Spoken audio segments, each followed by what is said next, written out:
Äiti! Äiti! Niin? Poika sanoi tuolla ulkona, että puukolla tehdään näin. Ei vaan ei tehdä missään nimessä. Se on vaarallista. Nyt loppuu se piirrettyjen katselu.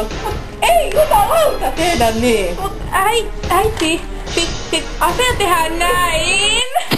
Ei, lapseni, ei voi saa tehdä, siis tää on hengenvaarallista, sä kuolet, tajuta. Se kuolee, se on epäonnistua.